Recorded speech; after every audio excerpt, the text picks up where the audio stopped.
So first step நீங்கள் பண்ண வேண்டியது இந்த கொஸ்டினுக்கு ஆன்சர் எழுதணும். ஸோ இந்த ஒர்க்கை பண்ணாமல் இந்த வீடியோ பார்க்குறது வேஸ்ட்டு. ஸோ முடிஞ்ச அளவுக்கு உங்களோட கம்ஃபர்டபுள்லேருந்து வெளியே வந்து ஒரு 10 நிமிஷம் ஒர்க் அவுட் பண்ணுங்கள். அண்ட் நான் அகைன் சொல்கிறேன், நீங்கள் ஊனா எழுதணும் அவசியம் கிடையாது. இந்த கொஸ்டினுக்கு என்னென்னலாம் எழுதணும், எப்படி எழுதணும், எல்லா ஹிண்ட்டும் நான் கொடுத்துருவேன். ஸோ ஹிண்ட்டும் கொடுத்தாச்சு, ப்ளஸ் இந்த டாப்பிக் நான் யூடியூப்ல கிளாஸும் போட்டாச்சு. நீங்கள் பண்ண வேண்டியது எழுதுறது மட்டும்தான். ஸோ நேற்று ஹிந்து பேப்பர் எடுத்துக்கங்க. நேற்று ஹிந்து பேப்பரில் சென்டர் பேஜுக்கு கீழே இருக்கிற ஆர்டிக்கல். ஒருவேளை பேப்பர் கிடைக்காதவங்க டெலிகிராமில் இருக்கும். டெலிகிராமில் நீங்கள் சர்ச் பண்ணாலே கிடைச்சிரும். ஸோ பிடிஎஃப்லையாச்சு ஒர்க் அவுட் பண்ணுங்கள். இப்போ செகண்ட் பாயிண்ட், யாரெல்லாம் எழுத ரெடி ஆகிட்டீங்களோ உங்களுக்கு சில விஷயங்கள் ஷேர் பண்ணணும். ஃபர்ஸ்ட் கொஸ்டின் படிச்சிடறேன். நீங்கள் வீடியோ பார்த்துட்டீங்களா? எஸ், ஃபெமினிஸ்ட் கான்ஸ்டியூஷன் வீடியோ போட்டோம்ல, அந்த வீடியோவுக்கு மெயின்ஸ் கொஸ்டின் மோஸ்ட் இம்பார்ட்டன்ட். கண்டிப்பாக வரலனாலும் எஸ்எல் யூஸ் பண்ணிக்கலாம், எஸ்எல் யூஸ் பண்ணாலும் எத்திக்ஸ் யூஸ் பண்ணிக்கலாம். ஏன்னா ஃபெமினிஸ்ட் அப்ரோச்னாலே ஒரு ஐடியாலஜி தானே. எஸ், ஸோ கண்டிப்பாக நிறைய இடத்துல யூஸ் பண்ணிக்கலாம்.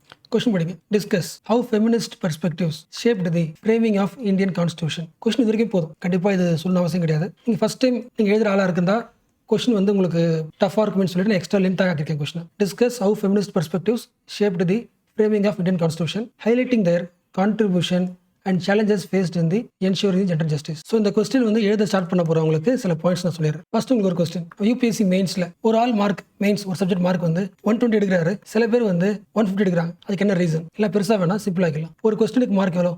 10 மார்க்கா? சில பேர் ஒரு கொஸ்டினுக்கு 10க்கு இப்போ 4 வாங்குறாங்க, சில பேர் 10க்கு 6 வாங்குறாங்க. அந்த எக்ஸ்ட்ரா மார்க் வாங்குறோம்ல, 120 150க்கு இம்ப்ரூவ் ஆகுறோம்ல, எக்ஸ்ட்ரா மார்க் வாங்குறதுக்கு என்ன பண்ணணும்? அதிகமாக எழுதணுமான்னு கேட்டால் வாய்ப்பே கிடையாது. இது நான் வச்சுங்க. ஏன் பாயிண்ட் சொல்கிறேன்னா, யூபிஎஸ்சி மெயின்ஸ்க்கு எழுதி பார்க்குறதுக்கு நம்ம நிறையா படிக்கணும் அப்படின்னு ஒரு மித்து இருக்குல்ல. நான் இன்னும் படித்தே முடிக்கல, அதெல்லாம் எழுதி பார்க்கல சொல்கிறாங்களா? It is the greatest myth. இந்த 4 மார்க்லேருந்து டாப்பருக்கு ஒரு 6-7 மார்க் கிடைக்குதுன்னா, ஹோலிஸ்டிக்காக ஒரு 30 மார்க் டிஃப்ரென்ஸ் வருதுன்னா, அதுக்கு மெயின் ரீசன் வந்து அவங்க பேப்பரில் அதிகமாக எழுதிருப்பாங்க அப்படி கிடையாது. ஏன்னா ஒவ்வொரு கொஸ்டினுக்கும் லிமிட் இருக்குது. 2 பேஜ் தான், 2 பேஜுக்குள்ளே தான் எழுதி ஆகணும். ஸோ ரைட்டிங் மோர் இதை விட்டுருங்க. இப்படி எழுத போகிறீங்க சொன்னேன். ஏன்னா நீங்கள் இந்த ஃபெமினிஸ்ட் கான்ஸ்டியூஷன் அந்த வீடியோ பார்த்துருப்பீங்க, உங்களுக்கு புரிஞ்சிருக்கும். ஸோ பேப்பர் பார்த்துருப்பீங்க, அதில் நிறைய ஃபேக்ட்ஸ் இருக்கும், புக்ஸ் இருக்கும், கோட்ஸ் இருக்கும், நிறைய தியரிஸ் இருக்கும். அப்போ எல்லாத்தையும் எழுதி சூப்பராக கொண்டு வரலாம்னு நினைப்பீங்க. அது கிடையாது. ரைட்டிங் மோர் கிடையாது. ஓகேவா? எல்லா பாயிண்ட்ஸும் எழுதி சப்மிட் பண்ண அவசியம் கிடையாது. அப்படி எல்லா பாயிண்ட்ஸ் எழுதினாலும் உங்களுக்கு மார்க் வரணும் அவசியம் கிடையாது. Writing smart is most important. Meaning புரிஞ்சா? அதாவது நீங்கள் ஒரு ஸ்டூடெண்ட், இன்னொரு ஸ்டூடெண்ட், 2 பேருமே அந்த கான்ஸ்டியூஷன் ஆர்டிகல் அந்த பார்க்குறீங்களே, 2 பேருக்கும் ஒரே சோர்ஸ் தான். வேறு மாதிரி சொல்கிறேன். உங்ககிட்டயும் 5 பாயிண்ட் தான் இருக்குது, இவர்கிட்டயும் 5 பாயிண்ட் தான் இருக்குது. பட் இந்த 5 பாயிண்ட்டை நீங்கள் எப்படி ப்ரெசென்ட் பண்ண போறியோ அதை பொறுத்த மார்க். அப்போது சக்ஸஸ் எங்கே இருக்குது? இந்த 5 பாயிண்ட்ஸில் இல்லை. இந்த 5 பாயிண்ட்ஸை பேப்பரில் எப்படி அட்ரஸ் பண்ணுறேன், எப்படி ப்ரெசென்ட் பண்ணுறேன், இதுதான் மோஸ்ட் இம்பார்ட்டன்ட். அப்போ அதை ப்ரெசென்ட் பண்ணுறதுக்காக தான் நம்ம அப்ரோச்சே பார்க்குறோம். நேற்று ஒரு அப்ரோச் பார்த்தோம்ல, ABCDE அப்ரோச். இந்த அப்ரோச் என்ன பண்ணுது? உங்களுக்கு நிறைய பாயிண்ட்ஸாக தருது கிடையாது. ஒரு கொஸ்டினுக்கு எப்படி பார்த்தாலும் 5 பாயிண்ட் தான். அந்த 5 பாயிண்ட்டை என்ன ஸ்ட்ரக்சர் எழுதலாம்? ABCDE ஒரு ஸ்ட்ரக்சர் இருக்குது. இந்த ஸ்ட்ரக்சர் எழுதுனா எக்ஸாமினருக்கு பார்க்குறதுக்கு ஈஸியாக இருக்கும், அட்ராக்டிவாக இருக்கும், மார்க் போட்டுருவாங்க. அப்போ இருக்கிற பாயிண்ட்டை எப்படி டிஃப்ரெண்ட்டாக ப்ரெசென்ட் பண்ணுறோமோ அதை பொறுத்து தான் உங்களோட ஸ்மார்ட்னஸை எக்ஸாமுக்கு தெரியும். ஓகே, ஃபஸ்ட் புரிஞ்சா? ஸோ இப்போ நீங்கள் ஆன்சர் எழுத போகிறீங்களே, அப்போ என்ன பண்ணக்கூடாது? அதிகமான பாயிண்ட்ஸ் எழுதிட்டேன், எனக்கு அதிகமான மார்க் போட்டுருக்கூடாது, அதிகமான மார்க் வேணும் அப்படின்னு கேட்கக்கூடாது. நீங்கள் 4 பாயிண்ட் இருந்தாலும் ஓகே தான். 4 பாயிண்ட் இருந்தாலும் ஓகே தான். அந்த 4 பாயிண்ட்டை எப்படி ப்ரெசென்ட் பண்ணுறது தான் முக்கியம். அண்ட் இந்த கொஸ்டினுக்கு எப்படி ப்ரெசென்ட் பண்ணணும் அப்படின்ற மெத்தட் நான் சொல்லிடுறேன். அப்ரோச் நான் கொடுத்துறேன். இன்ஃபேக்ட் சொல்ல போனால் இந்த கொஸ்டினுக்கு வந்து மோஸ்ட் டிஃபால்ட் அப்ரோச், பாலிட்டியில் அதிகமாக யூஸ் பண்ணுற அப்ரோச். அண்ட் பாலிட்டியில் ஒரு 7 கொஸ்டின் கேட்குறேன் வச்சுக்கலாம், 7-8 கொஸ்டின். அதில் அட்லீஸ்ட் 2 கொஸ்டினுக்கு இந்த அப்ரோச் யூஸ் பண்ணலாம். அண்ட் மோஸ்ட் காமன் அப்ரோச், எல்லாருக்கும் தெரிஞ்ச approach, CCA approach. Most obvious தான், எனக்கு தெரிஞ்சது தான். பட் அகைன் ரிவிஷன் பண்ணுறேன், ஃப்ரெஷ்ஷாக இருந்தீங்க யூஸ் ஆகும். ஸோ இந்த அப்ரோச்சில் உங்கள் 5 பாயிண்ட் ப்ரெசென்ட் பண்ணிங்கன்னா மார்க் அதிகமாக வந்துடும். அப்போ உங்ககிட்ட வெறும் பாயிண்ட் மட்டும் தான் இருக்குது, என்கிட்ட அப்ரோச் இருக்குது. அந்த பாயிண்ட்டை ஒரு அப்ரோச்சில் ப்ரெசென்ட் பண்ணுறேன். அது ஒன்று தான் டிஃப்ரென்ஸ் டாப்பருக்கும் ஆவரேஜ் ஸ்டூடெண்ட்டுக்கும். ஸோ என்னோட கிளாஸில் மெயின் எய்மே தான். இந்த கிளாஸ் வீடியோவில் நீங்கள் நாலேஜபிள் ஆகிடுவீங்க. இந்த கிளாஸ் பார்க்குறீங்களே, கரண்ட் அஃபேர்ஸ் பார்க்குறீங்க, அதில் உங்களுக்கு நாலேஜ் கிடச்சிரும். அந்த நாலேஜை எப்படி ஸ்மார்ட்டாக அப்ரோச் பண்ணலாம், எப்படி அப்ளை பண்ணலான்றது இந்த கிளாஸில் கிடச்சிரும். So what is CCEI approach? ரொம்ப சிம்பிளுங்க. C ஃபார் கான்டெக்ஸ்ட், இன்னொரு C for contribution, E for evaluation. Sometimes இந்த E என்னன்னு சொல்லுவாங்க, இன்னொரு C-ஆவும் சொல்லுவாங்க. அதாவது சேலஞ்சஸ். இது ரொம்ப டஃப்லாம் இல்லை, ரொம்ப சிம்பிள் தான். நான் ஃபஸ்ட்டு எழுதிடுறேன். நான் எப்பயும் மோஸ்ட்லி ஃபஸ்ட் எழுத மாட்டேன். பட் சில பேர் வந்து பாதி வீடு தான் பார்ப்பீங்க, அவங்களுக்காச்சும் ரீச் ஆகிடுமே நான் மட்டும் சொல்லிடுறேன். I for impact, which means conclusion. So இந்த அப்ரோச்சுக்கு இன்னொரு பேர் வந்து 4C அப்ரோச்சும் சொல்லுவாங்க. பட் இது நான் வச்சுக்காதீங்க, இது மறந்துடும். ஓகேவா? அகைன் கொஸ்டின் படிங்களேன். Discuss how feminist perspective shaped the framing of Indian constitution. Question புரிஞ்சா? இந்தியன் கான்ஸ்டியூஷனை உருவாக்குறதுல ஃபெமினிஸ்டோட பங்கு என்ன? ஸோ பாலிட்டியில் இந்த மாதிரி கேட்கும்போது ஏதோ ஒரு விஷயத்தை கொடுத்து அதோட ரோல் என்ன, அதோட ஃபங்க்ஷன்ஸ் என்ன, லாஸ்ட் 75 இயர்ஸ் ஆஃப் ஹிஸ்ட்ரியில் கேகோட ரோல் எப்படி இருந்திருக்கு கேட்கலாம், ஜுடிஷியரியோட ரோல் எப்படி இருந்திருக்கு அப்படி கேட்கலாம். எல்லா கொஸ்டினுக்கு இந்த அப்ரோச் தான். மீனிங் புரிச்சா? ஃபார் எக்ஸாம்பிள் இந்த கொஸ்டினுக்கு இன்ட்ரோ எழுதணுமா? இன்ட்ரோ என்ன எழுதணும்? கான்டெக்ஸ்ட் எழுதணும். கான்டெக்ஸ்ட்னா எப்பவுமே இன்ட்ரோவில் ஃபேக்ட் எழுதலாம், டிஃபைன் பண்ணலாம், அது எல்லாருக்கும் தெரியும். நீங்கள் எந்த ஃபேக்ட் எழுதினாலும் எந்த டெஃபினேஷன் பண்ணாலும் அது கான்டெக்ஸ்டாக இருக்கணும். கான்டெக்ஸ்ட் என்னது? கீவேர்ட் என்னது? Feminism, constitution. அப்போ ஃபெமினிசமும் கான்ஸ்டியூஷனும் ரிலேட் பண்ணுற மாதிரி ஒரு கான்டெக்ஸ்ட் ஃபேக்டோ, கான்டெக்ஸ்ட் டெஃபினேஷனோ, இல்லை கான்டெக்ஸ்ட் கோட்டு, இல்லை கான்டெக்ஸ்ட் புக்கு எதை எழுதினாலுமே மார்க் வந்துடும். ஏன்னா நீங்கள் என்ன பண்ணிட்டீங்க? கான்டெக்ஸ்ட்டை அப்ளை பண்ணிட்டீங்க. மீனிங் புரிஞ்சா? என்ன சிம்பிளாக சொல்லணும்னா, how feminist perspective improve the Indian constitution சொல்லியாச்சா? அப்போ இந்தியன் கான்ஸ்டியூஷன் இம்ப்ரூவ் பண்ணிருக்கு தானே? அப்போ என்ன இம்ப்ரூவ் பண்ணிருக்கு அந்த லைன் இன்ட்ரோ எழுதணும். அப்போ அதை எழுதுனீங்கன்னா அந்த கொஸ்டினுக்கு ரிலவெண்ட்டாக இருக்கு, இந்த கொஸ்டினுக்கு கண்டெக்ஸ்டாக இருக்கு. அதுக்கப்புறம் நீங்கள் ஃபேக்ட் எதுனாலும் சரி, ஆர்டிகல் எதுனாலும் சரி, ரிப்போர்ட் எதுனாலும் சரி மார்க் போட்டுருவாங்க. லாஜிக் புரிஞ்சா? அப்போ நீங்கள் வெறும் ஃபேக்ட் இருந்தாலையோ இல்லை டிஃபைன் பண்ணுறதுனாலே மார்க் வராது. அந்த ஃபேக்ட் வந்து எவ்வளோ மோஸ்ட் ரிலவெண்ட்டாக இருக்கோ அந்த கண்டெக்ஸ்ட்டுக்கு மார்க் வரும். மீனிங் புரிஞ்சா?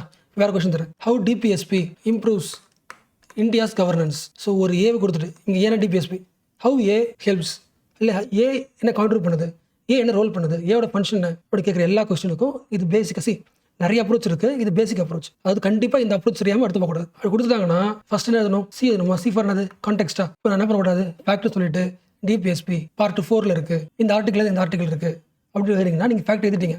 அந்த ஃபேக்ட்னா கிடையாது, கான்டெக்ஸ்டா கிடையாது. கான்டெக்ஸ்ட்னா டிபிஎஸ்பி கவர்னன்ஸ்க்கு எப்படி இம்ப்ரூவ் ஆயிருன்னு கேட்காங்களா? அப்போ கவர்னன்ஸ்க்கு இம்ப்ரூவ் ஆனதை பற்றி ஒரு டிபிஎஸ்பி எழுதணும். விச் மீன்ஸ் டிபிஎஸ்பியோட கோல் என்ன? Social and economic equality. கரெக்டா? அப்போ இந்தியன் கான்ஸ்டியூஷனில் இருக்கிற டிபிஎஸ்பி லாஸ்ட் 75 இயர்ஸ்ல இந்தியன் பீப்புளோட இல்லை இந்தியாவோட சோஷியல் அண்ட் எக்கனாமிக் ஈக்வாலிட்டியை உருவாக்கிருக்கு. அப்படி எழுதிங்கன்னா இதில் ஃபேக்ட் இல்லை, ஆனால் கண்டெக்ஸ்ட் இருக்கு. அது புரிஞ்சுல? எஸ். இப்போ இந்த கொஸ்டின் யோசிங்க. How feminist perspective shaped the framing of Indian constitution. டக்குனு ஆன்சர் வந்துருக்குல்ல? எஸ். லாஸ்ட் கிளாஸ் பார்த்துருந்தீங்கன்னா இன்னும் நான் பேசின விஷயங்கள் லிங்க் ஆகி ஆன்சர் வந்திருக்கும். அப்போ ஃபெமினிஸ்ட் பெர்ஸ்பெக்டிவ் ஏதோ ஒன்று பண்ணியிருக்கு, ஷேப் பண்ணியிருக்கு. கரெக்டாக? என்ன ஷேப் பண்ணியிருக்கு அப்படின்னு கண்டெக்ஸ்ட் எழுதுறீங்களா? அந்த கண்டெக்ஸ்ட் கோட்டாக இருக்கலாம், இல்லை அவங்க என்ன அச்சீவ் பண்ணாங்க அந்த லைனாக இருக்கலாம். அதை எழுதிட்டிங்கன்னா இன்ட்ரோ ஓவர். நான் ஒரு ஹிண்ட் கொடுத்துட்டேன். ஓகேவா? ஸோ எப்போல்லாம் உங்களுக்கு இன்ட்ரோ எழுத டஃப்பாக இருக்கோ, எந்த ஃபேக்டரும் தெரியல, எந்த டெஃபினேஷனும் தெரியல, அப்போ ஏதாவது ஒன்று எழுதணும்னா அந்த கொஸ்டின் எழுதுற கீவேர்டை பார்த்துட்டு அதோட கோல் எழுதிட்டிங்கனாலே முடிஞ்சு போச்சு. ஈஸியஸ்ட் வழி. படிக்காமலே ஒரு லைன் எழுதிடலாம். ஆனால் டிபிஎஸ்பின்றது எல்லாருக்கும் தெரியும். ஓரளவுக்கு புரிஞ்சுல? இந்த கொஸ்டின் எடுத்த உடனே இதுக்கு வந்து இன்ட்ரோ எழுதலாம், பாடி இது எழுதலாம், கன்க்ளூஷன் இதை முடிச்சிடலாம், எழுதுக்குன்னு சொல்லிட முடியும். ஓகே? நான் அகைன் அப்படி நான் சொன்னா என்னோட பிரின்சிபலே அகைன்ஸ்டாக இருக்குன்னு அர்த்தம். ஆன்சர் ரைட்டிங்க்கு நீங்கள் மார்க் வாங்கணும்னா அகைன் யூபிஎஸ்சி சொல்றதா? யூபிஎஸ்சியோட மெயின் எய்ம் என்ன? நீங்கள் ஒரு ஆன்சர் எழுதி கொடுங்க, அது கிடையாது. UPSC is not testing how much you know. உனக்கு எவ்வளோ தெரிஞ்சிருக்கு அப்படின்னு டெஸ்ட் பண்ண மாட்டாங்க. அவங்களுக்கு யார் வேணும்னா உன்னோட நாலேஜை நீ எப்படி அப்ளை பண்ணுற. உனக்கு நாலேஜ் இருக்குது, டிபிஎஸ் பற்றி ஒரு நாலேஜ் இருக்குது, ஓகேவா? 5 பாயிண்ட் இருக்குது, அதை நீ எப்படி அப்ளை பண்ண போகிற, அதான் உங்களுக்கு தேவை. அப்போது நான் வந்து ஆன்சர் பாயிண்ட் சொல்கிறத விட எப்படிலாம் அப்ரோச் பண்ணலாம், எப்படி அப்ளை பண்ணலாம் சொன்னதான் உங்களுக்கு யூஸ்ஃபுல்லாக இருக்கும். ஸோ ஃபஸ்ட் இது புரிஞ்சு போச்சுல? எஸ். நம்ம நிறைய அப்ரோச், நிறைய ஃப்ரேம் ஒர்க்கு, நிறைய மெத்தட் படிக்கிறோம்ல, அது எதுக்கு? இருக்கிற நாலேஜை எப்படி அப்ளை பண்ணுறதுக்கு யூஸ் ஆகுது. அப்போ யூபிஎஸ்சி என்ன டிமாண்ட் பண்ணுதோ அதை நம்ம படிக்க ஆரம்பிக்கிறோம். அப்போ அந்த அப்ரோச் நீங்கள் எடுத்து எழுதும்போது ரைட்டிங் ஸ்டைலே வேறு மாதிரி இருக்கும். Same answer. ஓகேவா? ஸோ இப்போ சொன்ன ஃபஸ்ட் இன்ட்டை வச்சுக்கிட்டு இன்ட்ரோவில் கான்டெக்ஸ்ட் எழுதுங்க. ஓகேவா? நான் கான்டெக்ஸ்ட் என்னன்னு நான் என்ன எழுத போகிறேன்னு சொல்ல, நான் ஒவ்வொருத்தங்க என்ன எழுதலாம். இன்ட்ரோ இந்த ஒரு லைன் தான் அப்படின்னு கிடையாது, அதான் சொல்ல நான். ஸோ ஃபஸ்ட் நீங்கள் ஆன்சர் எழுதி முடிச்சிருங்க. முடிச்சதுக்கப்புறம் என்ன ஆன்சர் பாருங்க. ஓகேவா? ஸோ கண்டெக்ஸ்ட் எழுதினாலே முடிஞ்சு போச்சு, ஷூராக மார்க் போட்டுருவாங்க. அடுத்து பாடிக்கு வரீங்களா? How feminist shaped the constitution. How human rights commission empowered the marginal communities in India. How minority rights are safeguarded by fundamental rights. எந்த கொஸ்டின் எப்படி கேட்டாலும் இதான் எடுத்தோன்னே யோசிக்க கூடாது. CCEI ஃபண்டமெண்டல் ரைட்ஸ் வந்து மைனாரிட்டியை சேஃப்கார்ட் பண்ணுது. சேஃப்கார்ட் பண்ணுற மாதிரி ஒரு இன்ட்ரோ எழுதணும், கண்டெக்ஸ்ட் எழுதணும். Fundamental rights guarantees the minority communities to safeguard their cultural and language rights. நான் எந்த ஃபேக்டரி எழுதலை, இப்படி மார்க் போட்டுருவாங்க. என்ன ரீசன்? இந்த கொஸ்டினுக்கு கான்டெக்ஸ்ட் எழுதிட்டேன். ஓகேவா? அதுக்கப்புறம் நீங்கள் ஃபேக்ட் எழுதுறது உங்கள் இஷ்டம், அது உங்களோட அடுத்த லெவல், அதுக்கு படிக்கணும். ஓகே, எழுதியாச்சு. பாடியில் நீங்கள் 2 பேர் எழுதணும். கான்ட்ரிபியூஷன், இன்னொன்று சேலஞ்சஸ். கரெக்டாக? அதாவது evaluation. So how feminist shaped the Indian கான்ஸ்டியூஷன்னா ஷேப் பண்ணியிருப்பாங்களே, அவங்க கான்ட்ரிபியூட் பண்ணியிருப்பாங்களே, அதுக்கு ஒரு 3 பாயிண்ட். 3 பாயிண்ட் தான். ஏன்னா 10 மார்க். ஏன்னா 3 மார்க்கே டைம் பத்தாது. அவங்க எப்படி கான்ட்ரிபியூட் பண்ணாங்க? 3 பாயிண்ட். இப்போ பார்த்தோம்ல, how fundamental rights empowered the minority institution அப்படின்னா ஃபண்டமெண்டல் ரைட்ஸ் எப்படி கான்ட்ரிபியூட் பண்ணுது அதை பற்றி ஒரு 3 பாயிண்ட். ஒன் லைன் எழுதிருக்கேன். ஓகே. அடுத்து அவ்வளோ கான்ட்ரிபியூஷன் பண்ணாலும் நிறைய விஷயங்கள் பண்ண முடியல, தோத்து போயிருக்கு. அதான் இவாலுவேஷன். அந்த இவாலுவேஷன் நாலேஜ் தான் மோஸ்ட் இம்பார்ட்டன்ட். அதாவது சேலஞ்சஸ். அப்போ எங்கெல்லாம் இன்னும் ஒர்க் அவுட் பண்ண வேண்டியது இருக்குது, அதுக்கு 1, 2, 3. அதாவது எங்கெல்லாம் தோத்து போயிடுச்சு, சேஃப்கார்ட் பண்ணல, சேஃப்கார்ட் பண்ணிருக்கு எதாச்சு, அடுத்து சேஃப்கார்ட் பண்ணவே இல்லை, இவ்வளோ விஷயங்கள் இருக்குன்னு ஒரு 3 பாயிண்ட் எழுதணும். ஸோ கான்டெக்ஸ்ட், இன்ட்ரோல் ஓவர், கான்ட்ரிபியூஷன் ப்ரைஸ் பண்ணுறோம், பட் அதே விஷயத்தை கிரிட்டிசைஸ் பண்ணுறோம். இல்லை ஒரு 3 கேப் இருக்குது இவாலுவேஷன். ஸோ இவ்வளோ ப்ராப்ளம் இருக்குன்னு பார்த்தாச்சு. இப்போது உங்களோட இம்பாக்ட், அதாவது இந்த நெகட்டிவ் பார்த்ததுக்கப்புறம் உங்களுக்கு என்ன இம்பாக்ட் ஏற்படுது, என்ன பண்ணணும்னு ஆசைப்படுறீங்க, வாட் இஸ் யுவர் ஆக்ஷன், அதுக்கு ஒரு 3 பாயிண்ட் எழுதணும். இதுதான் முடிஞ்சு போச்சு. இப்போ யோசிக்க முடியுதா? அப்போ நம்ம நேற்று பார்த்த கிளாஸில் கான்டெக்ஸ்ட் உங்களுக்கு தெரியும், அவங்க என்ன கான்ட்ரிபியூஷன் பண்ணாங்கன்னு பேசியிருக்கோம், 3 பாயிண்ட் எழுத முடியும். பட் எது பண்ண முடியல சேலஞ்சு நமக்கு தெரியும். அந்த வீடியோ பார்த்து முடிச்சதுக்கப்புறம் இவ்வளோ விஷயங்கள் பண்ண முடியலன்னு தெரிஞ்சு போச்சு. அப்போ என்ன பண்ணலாம், என்ன ஆக்ஷன் பண்ணலாம், ஒரு 3 பாயிண்ட் எதாவது முடிஞ்சு போச்சு. அந்த 3 பாயிண்ட் தான் என்ன சொல்லுவாங்க, வே ஃபார்வர்ட்னு சொல்லுவாங்க. இல்லை மேபி சில பேர் வந்து வே ஃபார்வர்ட் எழுதிட்டு தனியாக கன்க்ளூஷன் எழுதுவாங்க. ஸோ ஃபஸ்ட் இது புரிஞ்சு போச்சா? So what is CCEI approach.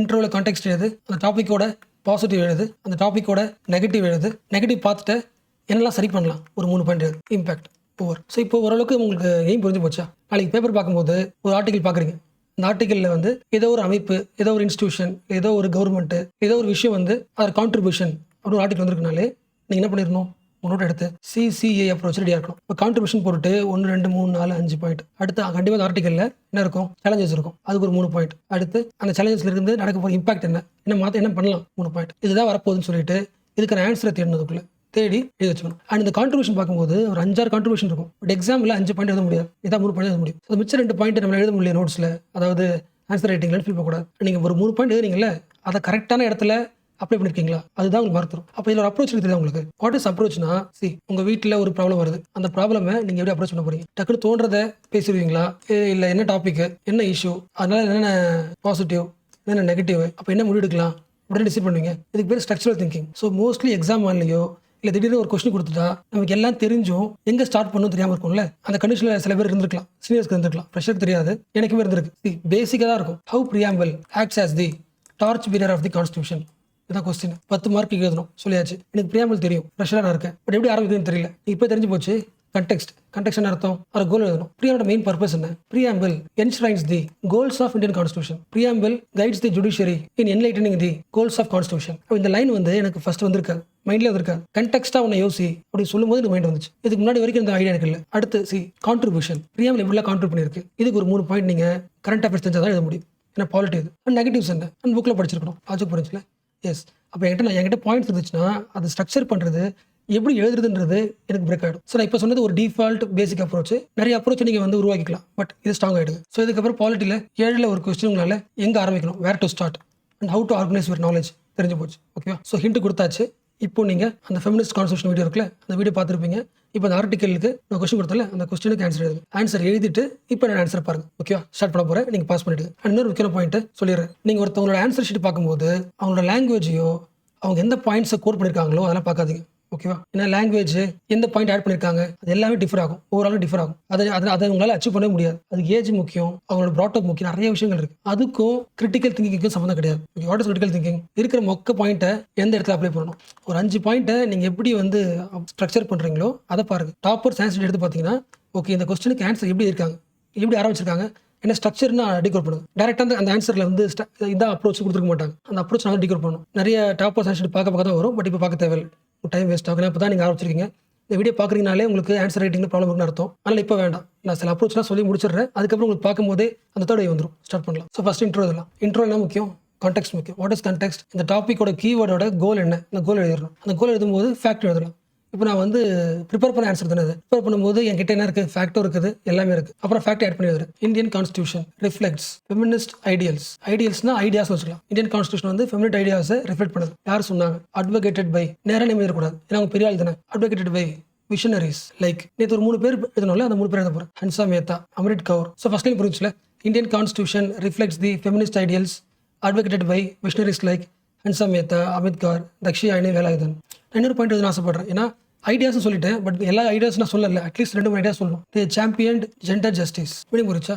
Constitution assembly முழுக்க பேட்ரியார்க்கியாக இருந்துச்சு, ஆண்களாக இருந்தாங்க. அவங்க கூட சண்டை போட்டு அது அப்படியே அந்த ஆண்களாக இருந்தாலும் கூட அந்த இடத்துல இருக்காங்க. தி சாம்பியன் தி ஜெண்டர் ஜஸ்டிஸ், அது சொல்கிறேன். தி சாம்பியன் தி ஜெண்டர் ஜஸ்டிஸ் எதில்? அமிட்ஸ்ட். தி சாம்பியன் ஜெண்டர் ஜஸ்டிஸ் அமிட்ஸ்ட் தி டீப் சீட்டட் பேட்ரியார்க்கி. கான்ஸ்டியூஷன் அசம்பிளி முழுக்க பேட்ரியார்க்கியாக இருந்தாலும் அந்த சிச்சுவேஷன்லையும் அந்த சிச்சுவேஷன்லையும் சொல்கிறதுக்கு அமிட் சொல்லுவாங்க. அமிட்ஸ்ட் தி சாம்பியன் தி ஜெண்டர் ஜஸ்டிஸ். இதில் எடுத்துக்கலாம். ஸோ ஷோர்லி இதில் எடுத்துக்கலாம், பட் நான் எக்ஸ்ட்ரா ஒரு வார்த்தை எழுதுறேன். என்ன ரீசன்னா, சம்டைம்ஸ் கொஸ்டின் ஹிஸ்டாரிக்கலாக இருந்துச்சுன்னா, இப்போ இந்தியன் கான்ஸ்டியூஷன் உருவாக்குறது எப்போ இந்த மாதிரி ஹிஸ்டாரிக்கலாக ஒரு லைன் வரும்போது எப்பயோ உருவான ஒரு விஷயம் இப்போ எப்படி இருக்கு கேட்பாங்கல்ல, அப்போ இந்த வார்த்தை யூஸ் பண்ணணும். Leaving profound imprint on constitutional principles of equality and social justice. அதாவது அவங்களோட தாக்கம்னு சொல்லுவாங்கல்ல, இம்பாக்ட் சொல்லுவாங்கல்ல, அந்த இம்பாக்ட் இன்னும் வார்த்தை இம்ப்ரிண்ட். இன்னும் லாங்காக ரொம்ப நாளைக்கு இருக்க இம்பாக்டா இம்ப்ரிண்ட் சொல்லுவாங்க. So leaving profound imprint. So ஒரு பயங்கரமான ஒரு இம்ப்ரிண்ட் உருவாகிட்டு இருக்கு. இதில் என்னோட கான்ஸ்டியூஷனில் இதில் ஈக்குவாலிட்டி சோஷியல் ஜஸ்டிஸ். ஸோ நான் கோலை ஆட் பண்ணிட்டேன். இதே கோல் தான், ஜெண்டர் ஜஸ்டிஸ் என்ன வார்த்தை, ஈக்குவாலிட்டி, இதெல்லாம் இது எதுவும் அவசியம் கிடையாது. பட் எக்ஸ்ட்ரா ஒரு வெக்காபுலரி இன்ட்ரோ தான் சொல்கிறேன். பேசிக் வெக்காபுலரி தான், மேபி சில தெரியாது. ஸோ இன்ட்ரோ நான் நிறைய எழுதல, இது ப்ரிப்பேர்ட் ஆன்சர். ஸோ 150 வேர்ட்ஸ்குள்ளே தான் இருக்கும். ஸோ ப்ராப்ளம் இல்லை. ஓகேவா? ஸோ இன்ட்ரோ எழுதிட்டேன். ஸோ கரெக்டாக இருக்கா? எனக்கு தெரிஞ்சு என்னோட ஹேண்ட் ரைட்டிங் வேணால் கேவலமாக இருக்கலாம், பட் நீங்கள் இன்ட்ரோ நீங்கள் ஒரு டாப்பர்ஸை நீங்கள் அனலைஸ் பண்ணி பார்த்தாலும் இந்த லெவல் தான் இருக்கும், இல்லை அதோட இது அதிகமாக இருக்கலாம். ஓகேவா? ஏன்னா ப்ரிப்பேர் பண்ணியிருக்கோம். So I set context more relevantly. Indian constitution reflects the feminist ideals advocated by visionaries like Hansa Mehta, Amit Kaur, Dakshayani. நான் ஃபேக்ட்டும் கொடுத்துட்டேன், அவங்க உருவாக்கின கோலையும் கொடுத்துட்டேன். அது ரொம்ப காலமாக இப்போ வரைக்கும் இருக்குது, அது ஈக்குவாலிட்டி உருவாக்கிட்டு இருக்கு. எல்லாம் சொல்லிட்டேன். ஸோ இந்த விஷயத்த நீங்கள் பண்ணிட்டீங்கன்னா இன்ட்ரோவில் யுவர் கிரேட். ஸோ நான் நம்புறேன், நீங்கள் எழுதி முடிச்சுட்டு கம்பேர் பண்ணுறீங்கன்னு நினைக்கிறேன். அண்ட் நீங்கள் கம்பேர் பண்ணிட்டு இருக்கீங்கன்னா இந்த ஃபுல் லைனில் கண்டிப்பாக எல்லாருமே ஒரு ஃபவுண்டிங் மதர் ஆச்சு பேர் எழுதிருப்பீங்க. அது கண்டிப்பாக தெரியும். ஏன்னா ஃபேக்ட் தானே. ஃபேக்டர் எதுன்றது எல்லாருக்கும் தெரியும். So feminist like Hansa Mehta argued for equality Indian constitution assembly, அது எதுனாலும் யுவர் ரைட். இந்த எவ்வளோ இருக்கணும் அந்த அளவுக்கு இந்த பாயிண்ட்டும் வேலிட். ஓகேவா? இப்போ அடுத்து என்ன பண்ணணும்?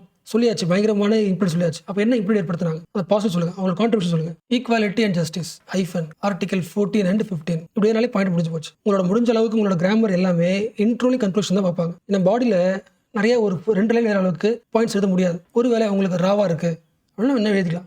உங்களுக்கு யாரை பற்றி பேசுறீங்கன்னு சொல்லிட்டீங்க, ஒரு 3 முக்கியமான திங்கர் சொல்லிட்டீங்க, அவங்க ஜெண்டர் ஜஸ்டிஸ் தான் பண்ணா சொல்லிட்டீங்க. அவங்க என்ன கவுண்டர் பண்ணாதுன்னா போதும். ஓகேவா? அவங்க இதை பண்ணாங்க, அவங்க இதை பண்ண எல்லா டைம் சொல்ல அவசியம் கிடையாது. என்ன கவுண்டர் பண்ணாங்க? ஈக்குவாலிட்டி கவுண்டர் பண்ணாங்க. கரெக்டா? எக்ஸாம்பிள் ஆர்டிகல் 14, 15 அவங்களோட இம்ப்ரிண்ட் இருக்கு, அவங்களோட இம்பாக்ட் இருக்கு. வேணா எழுதிக்கலாம். ஈக்குவாலிட்டி அண்ட் ஜஸ்டிஸ் ஐஃபன் போட்டு அட்வொகேட்டட் ஆர்டிகல் 14, 15 ஈக்குவாலிட்டி ஜஸ்டிஸ் வரதுக்காக தி அட்வொகேட்டட் ஆர்டிகல் 14, 15 சொல்ல போறீச்சா? இந்த ஐஃபன் முக்கியம். இதுக்கு முன்னாடி அவங்க என்ன பண்ணாங்கன்னு எழுதிட்டு அதுக்கு ஃபேக்ட் எழுதணும். ஓகே, நான் வச்சுங்க. இந்த CCEA அப்ரோச்சை இன்னொரு ஆங்கிள் சொல்கிறேன். உங்களுக்கு இன்ட்ரோனாலே கண்டெக்ட் நான் வந்துச்சு, நான் கண்டெக்ட் விட்டுறேன். ஓகே, கான்ட்ரிபியூஷன் பாசிட்டிவ் என்னெல்லாம் பண்ணலை, சேலஞ்சஸ். என்ன பண்ணுதுன்னா எக்ஸாம்பிள்ஸ் வச்சுக்கு. நீ கான்ட்ரிபியூஷன் இல்லை சேலஞ்சஸ் எதுனாலும் எழுதுனதுக்கப்புறம் ஒரு ஐஃபன் போட்டு இல்லை கமா போட்டு ப்ராக்கெட்டில் போட்டு அதுக்கான எக்ஸாம்பிள் எழுதுங்க. பாலிட்டிக் எக்ஸாம்பிள் ஆர்டிகலாக இருக்கலாம், பாலிட்டிக் எக்ஸாம்பிள் ஒரு ரிப்போர்ட்டாக இருக்கலாம், பாலிட்டிக் எக்ஸாம்பிள் ஒரு கான்ஸ்டியூஷன் பாடியோட பேராக இருக்கலாம். ஓகேவா? ஸோ CCA அப்ரோச்சில் ஃபார் எக்ஸாம்பிள் வச்சுங்க. ஓகேவா? ஸோ எந்த பாயிண்ட் எதுனாலும் முடிஞ்ச அளவுக்கு அகைன் ஒரு 3 பாயிண்ட் எழுதுங்க. கான்ட்ரிபியூஷனில் சேலஞ்ச் மூமெண்ட் எழுதுங்க. டோட்டலாக ஒரு 6 பாயிண்ட். அந்த 6 பாயிண்ட்டில் ஒரு 4 பாயிண்ட்டுக்கு எக்ஸாம்பிள் வச்சிருக்கு. பாயிண்ட் என்ன? எக்ஸாம்பிள் கண்டிப்பாக எழுதணும். என்ன பண்ணாங்க ப்ளஸ் எக்ஸாம்பிள் ரெண்டுமே இருக்குன்னா your line is almost super. இங்கே நீங்கள் என்ன கோட் பண்ணுறீங்க அதோட வேல்யூலாம் அதிகமாக கிடையாது, எதை வேணால் எழுதலாம். Second point, secularism. Begum Aizaz Rasul called secularism a cornerstone for gender justice. Meaning புரிச்சுல? கான்ஸ்டியூண்ட் அசம்பிளி டிபேட்டில் ரிலீஜியஸ் ஃப்ரீடம் முக்கியம் கேட்டால் ரிலீஜியஸ் ஃப்ரீடம் விட செக்குலரிசம் முக்கியம். எப்போ செக்குலரிசம் வருதோ ஆட்டோமேட்டிக்காக ரிலீஜியஸ் ஃப்ரீடம் குறைஞ்சிரும், பேட்ரியாக் குறைஞ்சிரும். அந்த பாயிண்ட் தான். So Begum called a secularism as a cornerstone for the gender justice. Hence, advocated replacing the freedom of religion. Freedom of religion பார்க்க பெருசாக இருக்குது, வைடராக இருக்குது, அது தேவையில்லை, அது தூக்கிட்டு advocated replacing the freedom of religion with freedom of worship. என்ன பண்ணுற பிடிச்சல கான்ட்ரிபியூஷன்ஸ் ஈக்குவாலிட்டிக்கு ஹெல்ப் பண்ணியிருக்காங்க செக்குலரிசம். ஸோ என்ன கான்ட்ரிபியூட் பண்ணிட்டாங்கன்னு எழுதிட்டேன், பர்ஸ்பெக்டிவ் எழுதிட்டேன். அதுக்கு நான் ஃபேக்டும் கொடுத்துட்டேன். ஒரு ஃபவுண்டிங் மதர் ஜெண்டர் ஜஸ்டிஸை முக்கியம் பேசியிருக்காங்க. ஒரு ஃபவுண்டிங் மதர் வந்து செக்குலரிசம் தான் மோஸ்ட் இம்பார்ட்டன்ட். நான் சொல்லிட்டு ரீப்ளேஸ் பண்ணுங்க இந்த வார்த்தையை சொல்லியிருக்காங்க. Uniform civil code Hansa Mehta and Amrit Kaur forced to reform personal laws. So maximum உங்களால் கான்ட்ரிபியூஷனில் இங்கே கொஸ்டின் இருக்கா, இன்ட்ரோ இருக்குது, கான்ட்ரிபியூஷன் 3 பாயிண்ட் எழுத முடியும். அந்த 3 பாயிண்ட் எதனா எழுதலாம். இப்போ நான் எழுதின 3 பாயிண்ட் பெஸ்ட் கிடையாது, எதனா எழுதிருக்கலாம். பட் நீங்கள் எழுதின கான்ட்ரிபியூஷனில் என்ன கான்ட்ரிபியூட் பண்ணாங்க அதுக்கு ஒரு ஃபேக்ட் ஆட் பண்ணியிருந்தா ஒருவேளை நீங்கள் கான்ட்ரிபியூஷன் டவுட் இருக்குன்னா எனக்கு ஃபோட்டோ தானே செக் பண்ண சொல்கிறேன். அடுத்து சேலஞ்சஸா, வெறும் சேலஞ்சஸ்னு எதிர்த்து ட்ரெடிஷனாக இருக்குன்னா மாற்றிங்க. சேலஞ்சஸ் தே ஃபேஸ்ட் அப்படி போடுங்க. இல்லைனா what they hurted most anything இன்னோவேட்டிவாக ஒரு ஹெட்டிங் போட்டு அடுத்ததும். எவ்வளோ தான் ட்ரை பண்ணாலும் பேட்ரியார்கல் ரெசிஸ்டன்ஸ் அதிகமாக இருந்துச்சு. 2வது, கான்ஸ்டியூஷன் அசம்பிளியில் ரெப்ரஸன்டேஷன் கம்மி தான், உமன் ரெப்ரஸன்டேஷன், லிமிடெட் ரெப்ரஸன்டேஷன். 3வது, கான்ஸ்டியூஷனில் கொடுக்கப்பட்ட எல்லா பாயிண்ட்ஸும் நடைமுறைக்கு இன்னும் வரல, ஸ்லோ இம்ப்ளிமெண்டேஷன். ஆன்சரை இந்த பாயிண்ட் எழுத முடியும். நீ நிறைய பேர் வந்து அதில் இருக்கிற ஐடியாலஜி எல்லாமே எடுத்து எழுதிருப்பீங்க. அப்படி எதுன்னு அவசியம் கிடையாது. இப்படி சிம்பிளாக இருந்தாலும் மார்க் வந்துடும். சொல்கிற புரியுதுல? எஸ். ஸோ அப்ரோச் தான் முக்கியம். ஒரு இன்ட்ரோ, பாடி, சேலஞ்சஸ் இதனாலே அது ஆன்சர் தான். ஓகேவா? ஏன்னா அந்த பேப்பர் இருக்கிறதுனால அந்த பாயிண்ட்ஸ் எழுதுறீங்க. பேப்பர் இல்லாமல் யோசிச்சாங்கன்னா இது எதிர்த்து பெருசு. கரெக்டாக? ஸோ சிம்பிளாக சிம்பிள் பாயிண்ட் தான். அது எந்த இடத்துல ஸ்ட்ரக்சராக பார்த்து patriarchal resistance. UCC relegated to DPSP. UCCயை வந்து அடிப்படை உள்ள வச்சிருந்துருக்கலாம், என்ன பண்ணிட்டாங்க, DPSPக்கு போயிடுச்சு. கரெக்டாக? என்ன காரணம்? Patriarchal resistance. நிறைய பேர் ஒத்துக்கல. யூனிஃபார்ம் சிவில் கூட வந்துச்சுன்னா செக்குலரிசம் அர்த்தம், அப்போ ரிலீஜியஸ் ஃப்ரீடம் போயிடும், அதனால ஒத்துக்கல. So it got relegated to DPSP. Limited representation. Women were minority in Constituent Assembly. Slow implementation. அதாவது எல்லா பிரின்சிபல்ஸும் right to equality, equal pay equal work இப்படி எல்லாமே இருந்தாலும் slow implementation. So reforms getting delayed. யார் சொல்கிறா? Towards equality report 1974. டிஃபரன்ஸ் புரிஞ்சா? அந்த 3 லைனுக்குமே எல்லா இடத்துலையும் ஃபேக்ட் வந்துருக்கான்னு செக் பண்ண சொன்னால ரொம்ப பெரிய ஃபேக்ட் போட்டு அவசியம் கிடையாது. இந்த 3ல் ஒரு நல்ல ஃபேக்ட் போட்டேன். டுவர்ட்ஸ் ஈக்குவாலிட்டி ரிப்போர்ட் போட்டு நிறைய பாயிண்ட்ஸ் இருக்குல்ல, உங்களுக்கு தெரியும். உங்களுக்கு ஒன்று தான் போதும். டுவர்ட்ஸ் ஈக்குவாலிட்டி ரிப்போர்ட் ஒன்று போட்டாச்சா, யூனிஃபார்ம் சிவில் கோடு ஒரு ஃபேக்ட் ஆட் பண்ணியாச்சு, ஓவர். ஸோ சில பேர் வந்து இதுதான் ஆன்சர் நினச்சிருப்பீங்க, அப்படிலாம் கிடையாது. அப்படியே வேற எழுத முடியும், வேற எழுதுறேன். இதுக்காக மறுபடியும் எழுதுறேன்னா எனக்கு டைம் இது வேஸ்ட் தான் எழுதுறேன்னா. நிறைய பேர் யூடியூப்ல வந்து இதுக்கு இதான் ஆன்சர்னு ஒன்று தராங்க. ஒன்று ஆன்சராக இருக்க முடியாது. ஒரு கொஸ்டினுக்கு எப்போதும் ஒன்று ஆன்சராக இருக்க முடியாது. வேற ஒன்று எழுதுறேன், லாஜிக் போச்சா, இதுக்கு எதுவும் புரிஞ்சா, எதை வேணா எழுதலாம். பட் ப்ராப்பராக இன்ட்ரோல கண்டெக்ட் எழுதிங்களா, சேலஞ்சஸ்க்கு முன்னாடி கான்ட்ரிபியூஷன் எழுதிட்டீங்களா, கான்ட்ரிபியூஷனில் ஃபேக்ட் ஆட் பண்ணிட்டீங்களா, இதெல்லாம் ஓகேவா, அப்புறம் எழுதுங்க. சேலஞ்சஸ்ல ஒரு 3 சேலஞ்ச் எழுதணும், ஏதாவது 3 சேலஞ்ச், அதுதான் எய்மே தவிர இதுதான் மோஸ்ட் இம்பார்ட்டன் கிடையாது. ஃபர்ஸ்ட் முக்கிய challenge subordination to personal laws. இவ்வளவுதான் பேசி போராட்டம் பண்ணாலும் ரிலீஜியஸ் ஃப்ரீடம் கொடுத்துட்டாங்க பர்சனல் ரைட்ஸ்ல. அப்போ ஒரு உமனோட டிக்னிட்டியை விட பர்சனல் லா தான் முக்கியமாயிடுச்சு. So woman dignity got subordinated to personal laws. Personal laws பெருசாயிடுச்சு, அது கீழே என்ன ஆயிடுச்சு, டிகிரி உள்ள போயிடுச்சு. இன்கம்ப்ளீட் இம்ப்ளிமெண்டேஷன் ஆஃப் ரிஃபார்ம்ஸ் அதாவது uniform civil code remains unfulfilled. இன்னும் வரல. எப்போ யூனிஃபார்ம் சிவில் கோட் வருதோ அப்போ தான் என்ன ஆகும், செகுலரிசம் வரும். செகுலரிசம் வந்தால் தான் ஜெண்டர் ஈக்குவாலிட்டி இம்ப்ரூவ் ஆகும். அது இன்னும் இன்கம்ப்ளீட்டாக இருக்குது. Socio cultural barrier. இந்தியாவோட டீப் ரூட்டட் பேட்ரியார்கி அண்டர்மைன்ஸ் தி கான்ஸ்டிடியூஷனல் கேரண்டிஸ். மீனிங் புரிஞ்சா, கான்ஸ்டியூஷனல் கேரண்டி நிறைய பாயிண்ட்ஸ் இருந்தாலும் சொசைட்டியில் வந்து பேட்ரியார்கி செம ஸ்ட்ராங்காக இருக்கிறதுனால கான்ஸ்டியூஷன் விஷய வேல்யூஸை மதிக்க மாட்டேங்குது, அண்டர்மைன் பண்ணுது. இல்லை சேலஞ்சஸ் ஓவரில். ஸோ பேசிக்காக 20 போதும். ஓகே, அதுக்கப்புறம் உங்களோட லெவல் ஆஃப் நாலேஜ் என்ன பண்ணிக்கலாம், இம்ப்ரூவ் பண்ணிக்கலாம். கிறிஸ்டியன் கீட்டின்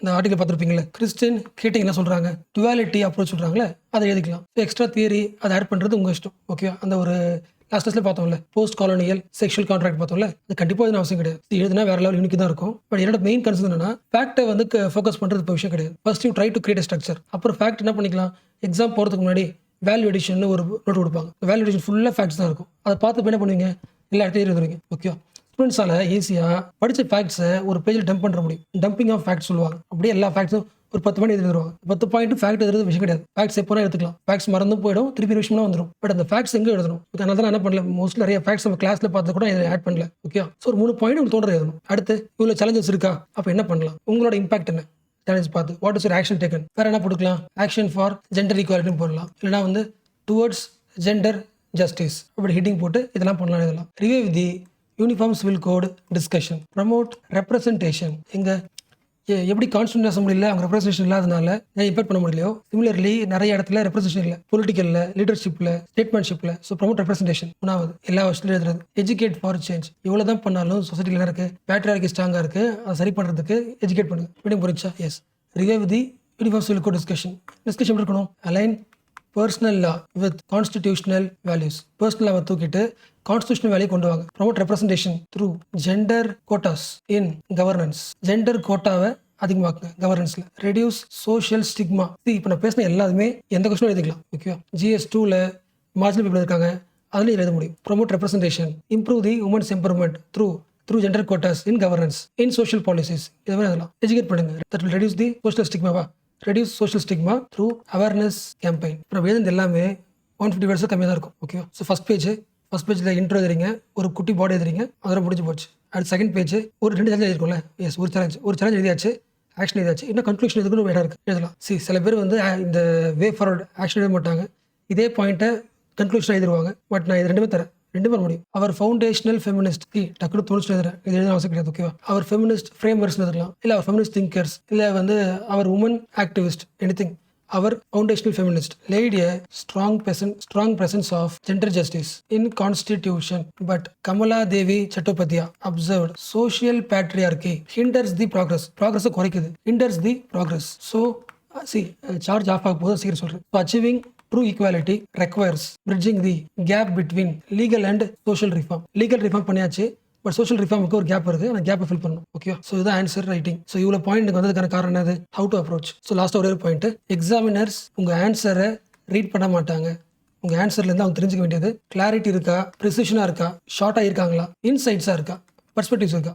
இன்சைட்ஸ்னு அர்த்தம் இந்த டாப்பிக்கோட பாசிட்டிவ் என்ன, இந்த டாபிக் நெகட்டிவ் என்ன, இதுலேருந்து என்ன ஆக்ஷன் எடுக்கலாம், அது இன்சைட்ஸ். ஓகே, அந்த இன்சைட் எப்படி கொடுத்துருக்கீங்க, ஒரு அப்ரோச் கொடுத்துருக்கீங்களா, ஒரு ஸ்ட்ரக்சர்டா, அது கிளாரிட்டி. எழுதின பாயிண்ட் எப்படி இருக்கு, ஒன்லைன் இருக்கீங்களா, அது ப்ரெசிஷன். இது இருந்தால் தான் மார்க். வெறும் பாயிண்ட் இருக்குல்ல, உங்களுக்கு படிச்சு மார்க் போட மாட்டாங்க. How you are அப்ளைங் the knowledge is most important. So முடிஞ்ச அளவுக்கு எப்பெல்லாம் டைம் கிடைக்குதோ இந்த CCE அப்ரோச்சை ப்ராக்டிஸ் பண்ணி பாருங்க. நான் கொஸ்டின் எப்படி இருக்குன்னு சொல்லிட்டேன். ஓகே, இதை ப்ராக்டிஸ் பண்ணாலே அட்மோஸ்ட் அந்த மெயின்ஸில் வர 20 கொஸ்டினுக்கு ஒரு 2 கொஸ்டினாச்சும் எழுதிடலாம். ஓகே.